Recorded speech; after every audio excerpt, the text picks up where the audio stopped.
What's up, you guys? It is Brad Jacobson back here, and today I'm going to mix it up a little bit and actually tell you a surf story. I think by telling these surf stories, it kind of connects people, makes you feel like, oh yeah, I've done that, or I've been through that, or I hate when that happens. So I'm going to make it easy and start off by telling you one of my own. Some of you may not know this. I used to shoot a lot in the water. Here is a fun story. It wasn't fun at the time, but I'm sure we've all done this when you get caught inside, right? You get caught inside in that one really big day. So here in the South Bay, we had this big northwest swell coming in. And so I called my buddy, Matt Mohagan, and I said, hey, look, you want to go try to get some shots, get some barrel shots? He goes, yeah, let's go do it.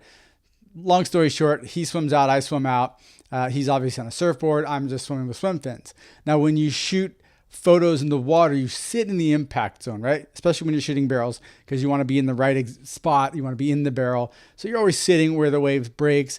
I was used to that. I was used to kind of getting beaten up a lot in there. It's just Matt and myself. It was kind of a bigger day, and it was really barely, and it was kind of closing out. A lot of guys just didn't want to mess with that. And so he was outside a bit. I just remember him turning around and look at me, and he was saying, go, go, go, go, go, go. And I was like, what is he talking about? And I looked out, and the entire horizon lifted, right? Looked like the whole sea rose up, and I was like, completely froze. What do I do? Do I swim back in? Do I try to swim out? And I made a decision. I'm just going to swim for it. Right. And so I just started swimming. I'm kicking. Remember, I've got a housing. Hold on. I've got a big old water housing in my hand as I'm trying to swim. Now, these have a little buoyancy to them. So when you go down, when you go under to try to basically duck dive under a wave, they'll float a little bit. Not a lot, but they do have a buoyancy to them.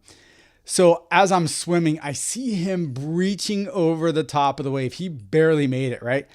And he just turned around and he looked at me with these puppy dog eyes like, you are about to get pounded. And I looked up at him and I probably had the same look like, I don't know what to do.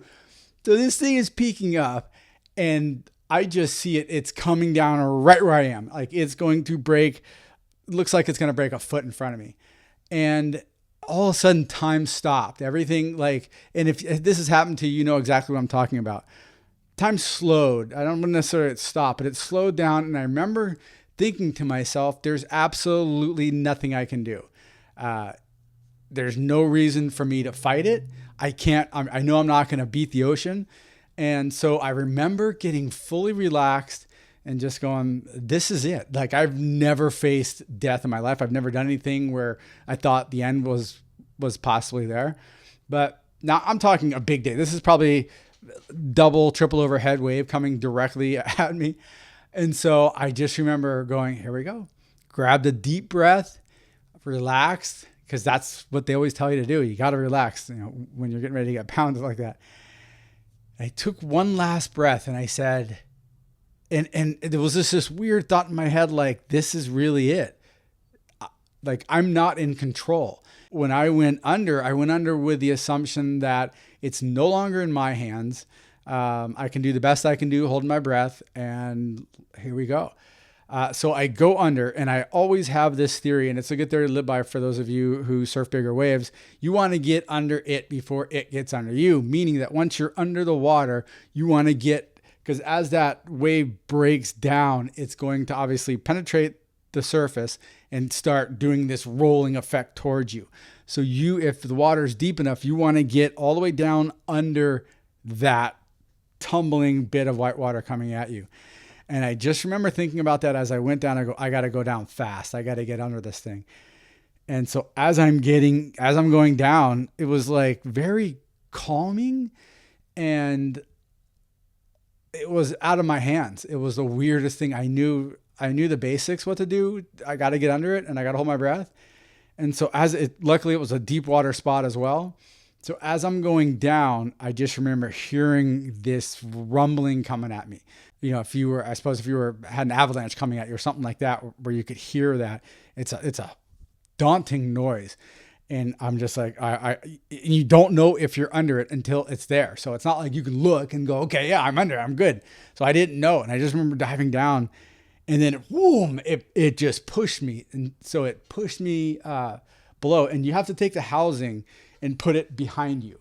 Because if you're holding the housing, the water housing in front of you, and that hits, it's going to take the housing and you with it. So if you hide the housing and you dive with an arm straight in front of you like this, then you have a better chance of at least trying to arrow through that whitewater ball of craziness coming at you. So the housing's behind me. I'm under there. It goes boom, and it hits me from above, which is a good thing. Doesn't sound like that. So as it hits me from above, I kind of lose some of that air that I was holding because I guess I wasn't prepared, or who knows. And so now I'm going deeper, and I'm like, why have I not hit the ground yet? I was hoping, I wanted to get pinned so that I wouldn't get too far under because I didn't know how much breath I had left. And so as it's pushing me down, I lost a little bit of breath, and I thought, oh man, I'm lucky for starters, I'm not getting dragged backwards, right? If that ball of whitewater comes at you and it hits you, you start doing cartwheels and everything else. And I've had that happen, not in a day this big, but you get caught up in this ball of whitewater and you can't come up. And so you're getting dragged and tumbled and dragged and tumbled. And that's way worse than getting pushed down, at least from my experience. And so as it's pushing me down, like I said, it's pitch dark. I opened my eyes, or at least go, okay, which way is up? I know, make sure up is still up that way. And that's how daunting and scary it is. It let me go. It released me, right? Because it was heading east. It was going in. And so I'm swimming. I'm thinking, where is the top? Where is the surface? And I'm like, I have to breathe. And I don't know how far down it knocked me down, but I must have been a mile down. In my mind, I was a mile down. So I'm swimming back up, and finally I get to the very top, and I just grasp for air because I'm like, I'm out. I'm done. Right as I did that, I come up. There's sea foam. There's a little bit of everything in there. So I got a little bit of sea foam in my mouth, but I'm alive. Like, I'm ecstatic.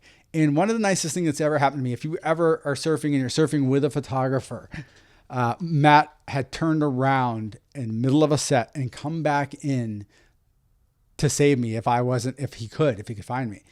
I come back up and he's there and he's like, are you good? Are you good? I said, I'm looking around. I still got my housing in my hand somehow. And I thought, oh my God, yeah, I'm good. We looked outside. Here comes another wave. It looked like it was a smaller one. And we were already at this point up pretty far. But that's my story, getting just absolutely the life scared out of me and having no control over whether I was going to live or die.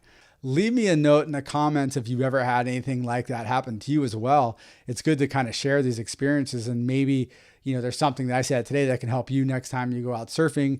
Maybe it's the knowledge of getting under it before it gets under you, or take that deep breath, stay calm, deep breath, calm, and then dive as far as you can get under that thing, and be prepared because it's going to hit you and it's going to try to take that wind that you have in your lungs out of your lungs. And that's even scarier. So, hey, Brad Jacobson here. Thanks for watching this. Let me know if you like this. I thought about bringing some other surfers in, telling some stories. They don't have to be scary stories, some fun stories. We've got some crazy stuff that's happened to all of us, but thanks for watching, and I'll see you on the sand. Have a great day.